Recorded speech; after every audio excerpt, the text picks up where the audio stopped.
Assalamualaikum warahmatullahi taala wabarakatuh dan salam sejahtera. Hari ini cikgu nak berkongsi tentang satu tajuk yang melibatkan sambungan daripada elektrod piawai. Okey, yang cikgu sentuh sebelum ni adalah melibatkan SHE, Standard Hydrogen Electrode. So, kenapa kita menggunakan Standard Hydrogen Electrode tu? Okey, inilah video ni cikgu akan kepilkan bersama untuk sambungan seterusnya. Bagaimana kita nak memahami tentang tajuk ini. Okey, tajuknya adalah cara nak menentukan nilai keupayaan elektrod piawai. Okey.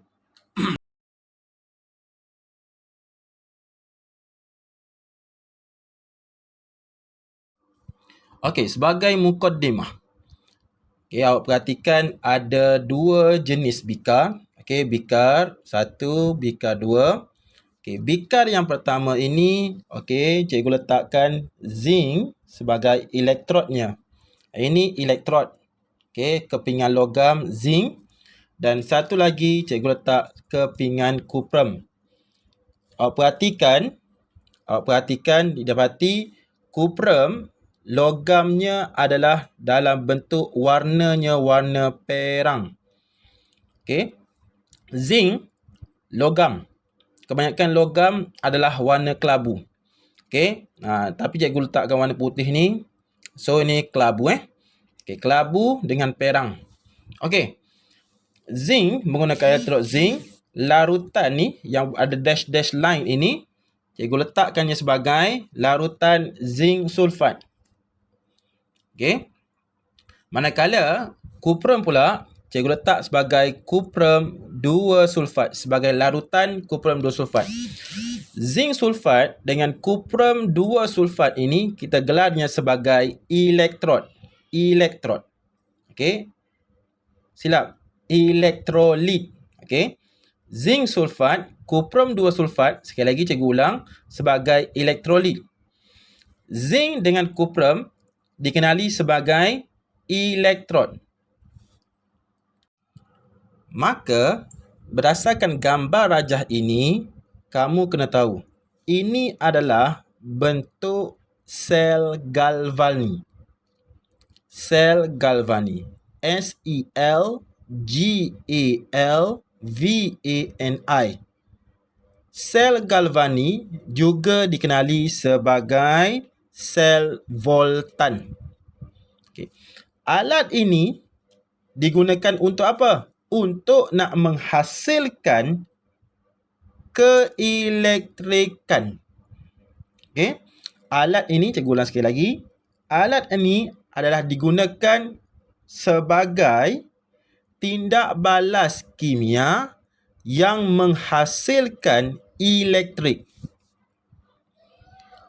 Sebab itulah, kalaulah zinc ini dengan kuprum elektrod yang berbeza. Zinc dengan kuprum, maka zinc menggunakan elektrolit zinc sulfat, kuprum menggunakan kuprum 2 sulfat yang disambungkan dengan wire kepada voltmeter dan sambung kepada wire kepada elektrod kuprum ini, maka elektrod voltmeter ini akan menunjukkan bacaan. Cikgu, bolehkah kita guna selain daripada voltmeter ni? Boleh.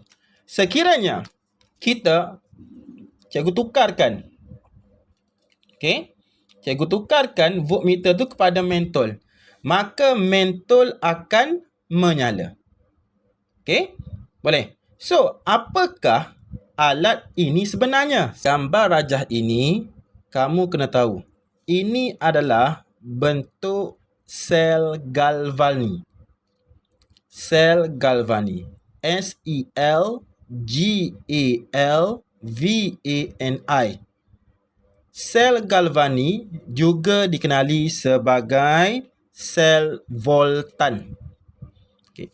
Alat ini digunakan untuk apa? Untuk nak menghasilkan keelektrikan. Okay. Alat ini, cikgu ulang sekali lagi. Alat ini adalah digunakan sebagai tindak balas kimia yang menghasilkan elektrik. Sebab itulah, kalaulah zinc ini dengan kuprum, elektrod yang berbeza.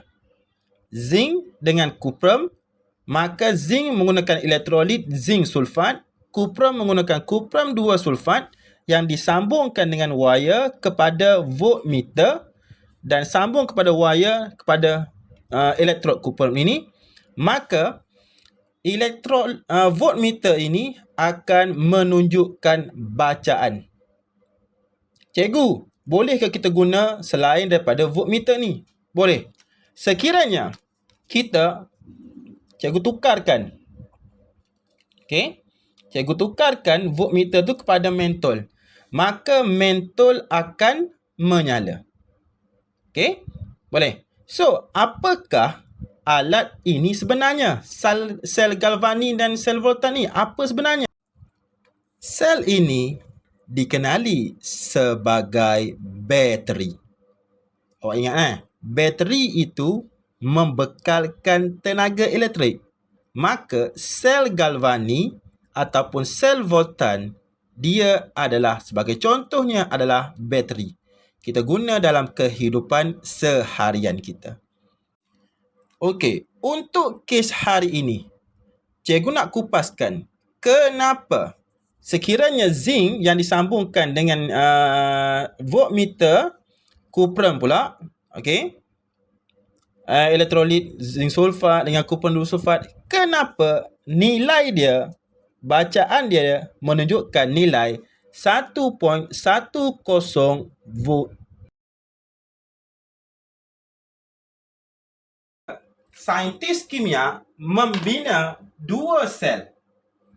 Okey, 2 sel yang melibatkan elektrod platinum. Sekali lagi, awak ingat, ini adalah standard hydrogen electrode. Elektrod hidrogen piawai. Yang kita gelarkan sebelum ini, kita sentuh tentang She. Okay? So, bila sebut She, kita recall balik. Okay? Pada tekanan ini melibatkan 1 atm hidrogennya.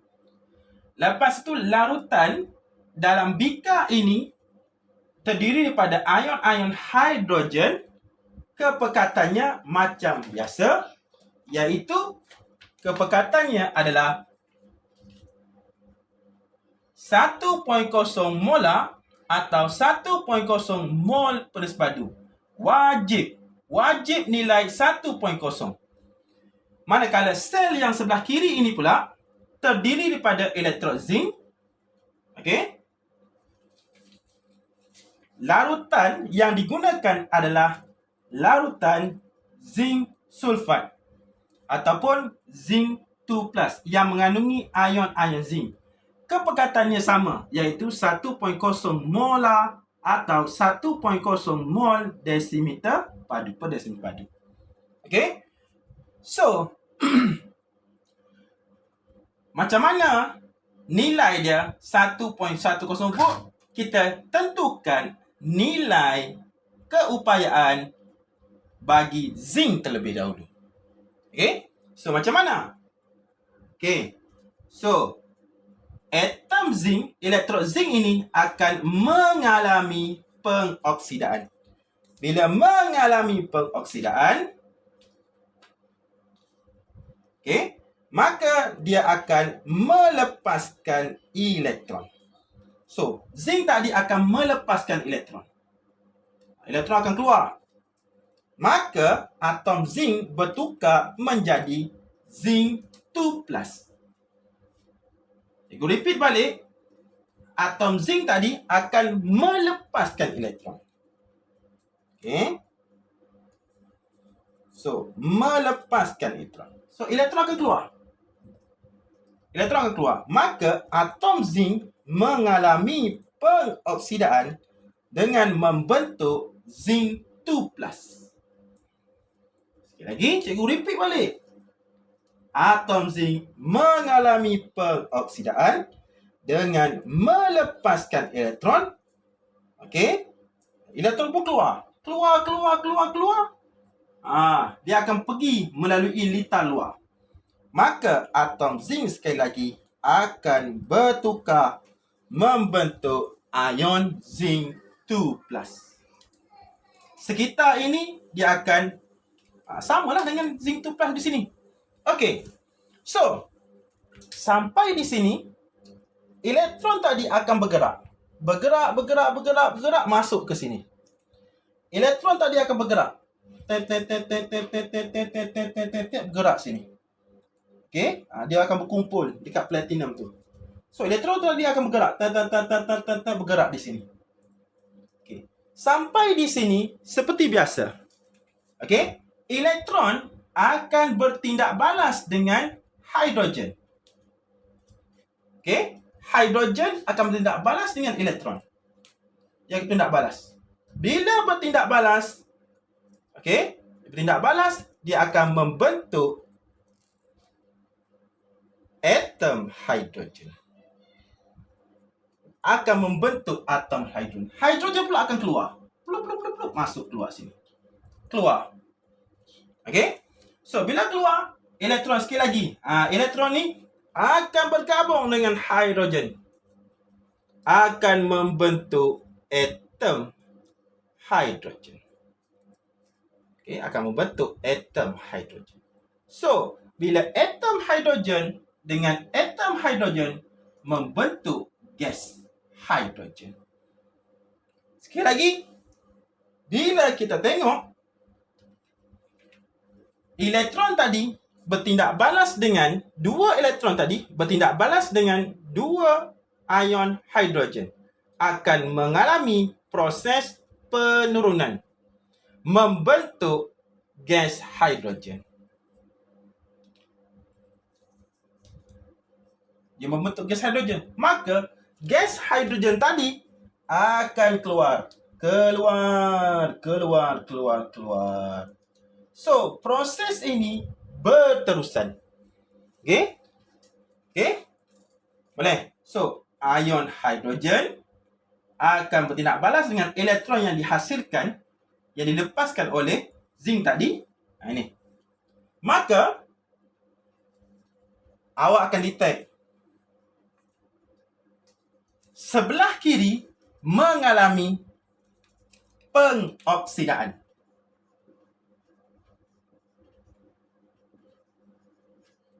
Manakala elektrod She ini bertindak mengalami proses penurunan.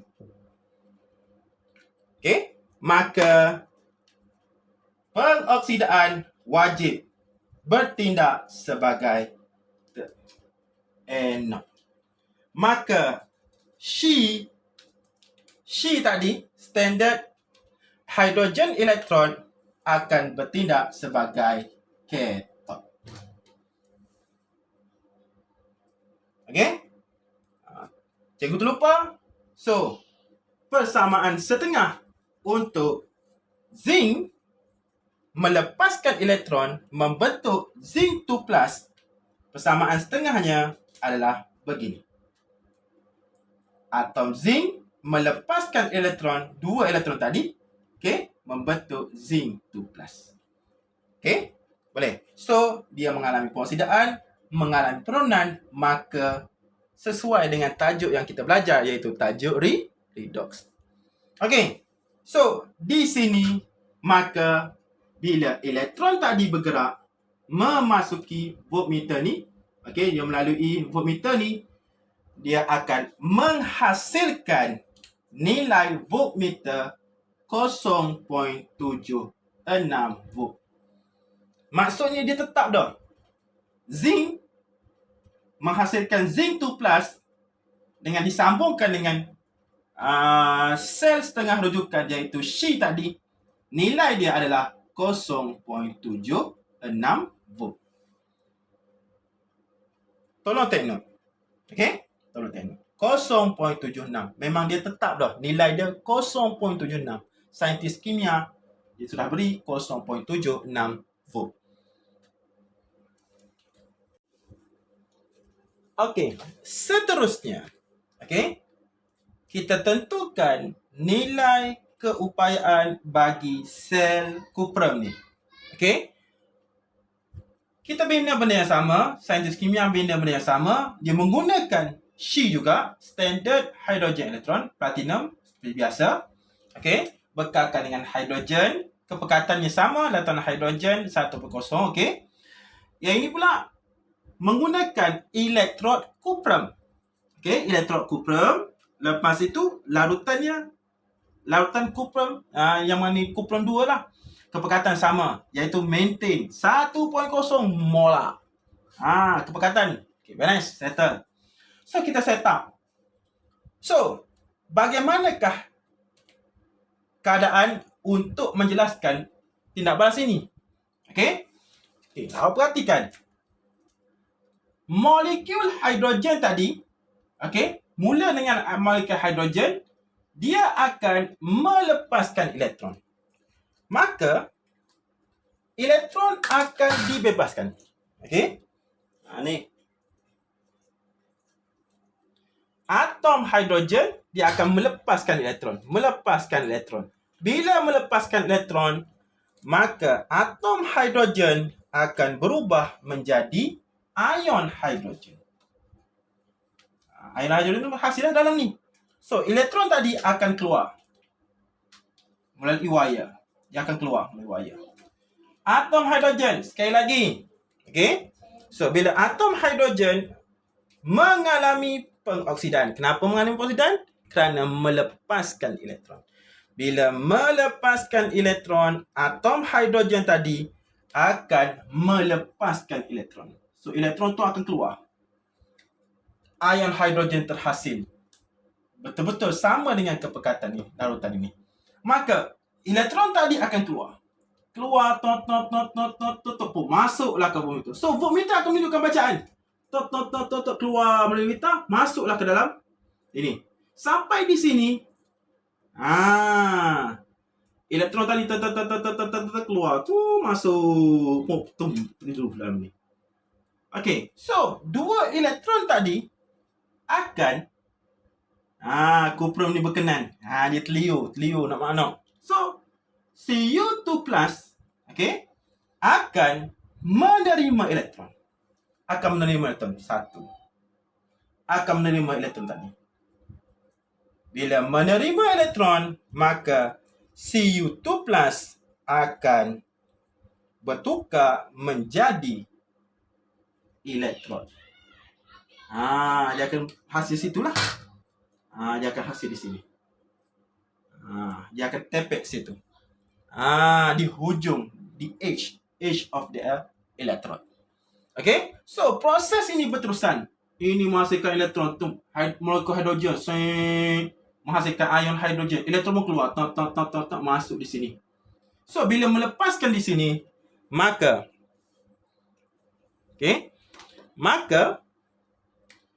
kawasan She tadi akan bertindak mengalami pengoksidaan.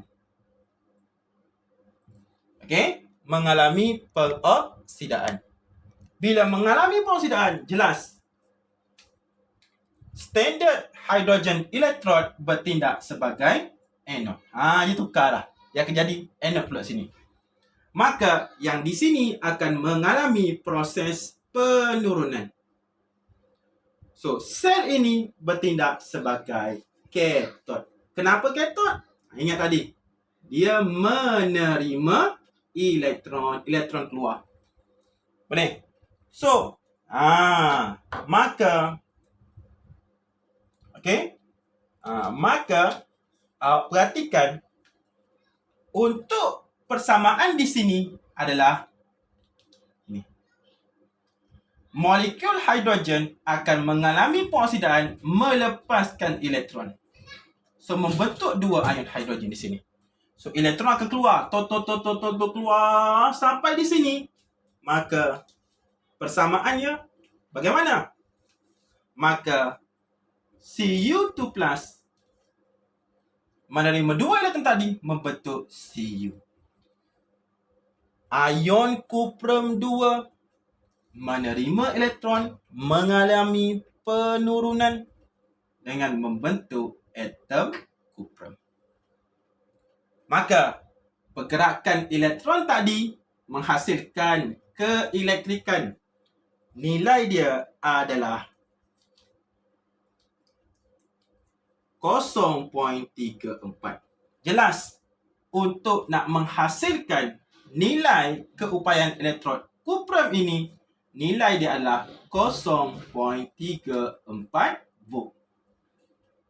Zon seterusnya. Kita ulang repeat balik. Zinc dengan She. Zinc bertindak sebagai anode. She bertindak sebagai cathode. Okey. Untuk She dengan kuprum, so She akan bertindak sebagai anode. Kuprum bertindak sebagai cathode. Okay. Zinc dengan She tadi, nilai dia adalah 0.76 volt.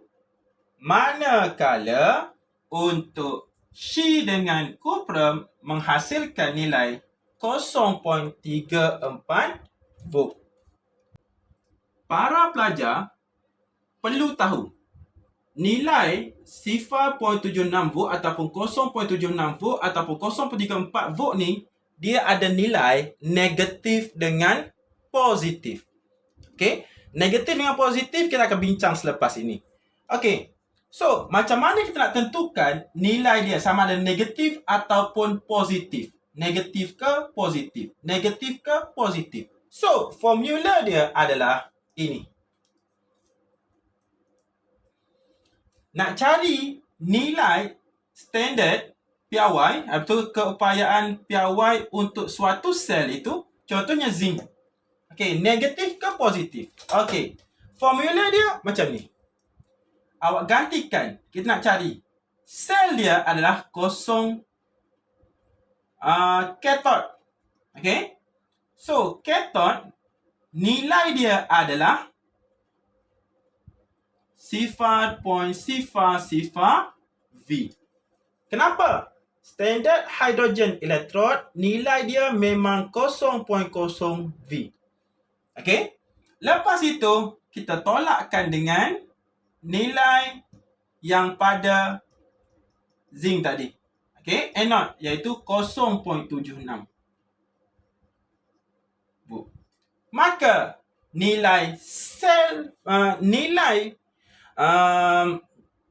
elektrod piawai untuk zinc adalah nilai dia adalah 0.76 volt tetapi negatif. Okey. Bagi kes ini pula, anode dengan cathode sama guna formula ini, maka cathode ni adalah kuprum, maka nilai dia kita ambil 0.34. Kita tolakkan nilai anode iaitu 0.00 V. Maka jawapannya adalah 0.34 V. Nilai dia positif. Okay. Di sini awak akan nampak untuk elektrod piawai untuk zinc, nilai dia adalah negatif 0.76. Manakala untuk kuprum nilai dia adalah positif 0.34. Untuk E0 sel zinc, nilai dia adalah negatif 0.76 volt. Okay. Manakala E0 sel untuk kuprum adalah positif 0.34 volt. Okay. Sekali lagi, cikgu ulang. Untuk sel elektrod untuk zinc adalah nilai dia negatif 0.76 volt, positif 0.34 volt untuk sel kuprum. Maka di sini awak akan nampak nilai negatif, nilai positif. Cikgu nak bagi tips. Nilai negatif, dia adalah mengalami pengoksidaan. Nilai yang positif mengalami penurunan. Okey? Boleh? So, bila negatif pengoksidaan, positif penurunan, sini awak akan nampak pengoksidaan berlaku di mana? Berlaku di anod. Maka, zinc itu bertindak sebagai anod. Manakala, untuk di kuprum, dia mengalami bertindak sebagai kathod. Kenapa nilai sel tadi, voltmeter, bila kita membina sel galvanometer, nilai dia 1.10V, maka jalan cerita dia masih sama menggunakan formula ini. E sel not, E sel ni, sama dengan E cathode tolak dengan E anode. So, kita dah tahu E cathode nilai dia adalah positif 0.34. Manakala sel D anode adalah negatif 0.76. Cikgu letak V di sini. Maka, bila kita buat matematik 0.34, negatif, positif. So, jawapan dia adalah 1.10 volt. Maka, jelas, pembuktian dia menunjukkan bacaan voltmeter 1.10 volt. Inilah kisah dia. So, inilah puncanya. So, segala apa yang kita bincang ini, harap-harap pelajar jelas. Sekali lagi, kesimpulannya, pentingnya She,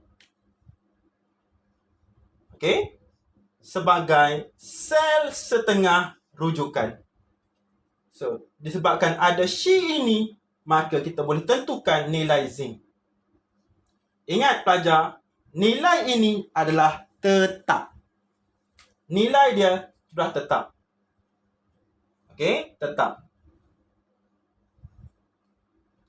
Negatif, positif, awak tahu. Negatif mudah menjadi pengoksidaan. Pengoksidaan, penurunan. Sebagai anode. Positif, penurunan. Maka bertindak sebagai kathod. Bila awak dah tahu dia mengalami pengoksidaan, maka zinc ini bertindak sebagai ejen penurunan yang baik. Manakala bila mengalami penurunan, maka kuprum bertindak sebagai ejen pengoksidaan ataupun ejen penurunan yang kurang sedikit. Begitulah. Boleh? So, alhamdulillah. So, apa yang kita bincang pada hari ini dapat menambahkan satu ilmu baru kepada diri kamu. Sebarang kritikan ataupun tak faham ke apa semua tu, tolong sangat-sangat letak komen. So, para pelajar boleh PM cikgu. Sebarang masalah kita boleh selesaikan. Ada apa-apa yang tersasul, minta maaf lah banyak-banyak. So untuk hari ini, cikgu harap ada pertambahan ilmu baru. So, awak kena ingat lah. Kena ingat. Iaitu formula baru apa dia? Apa dia? Iaitu E cell. Sama dengan E cathode minus E anode. So, awak kena ingat tu formula tu. Itu saja untuk hari ini. Hari-hari minum kari, nanti kita belajar kimia lagi.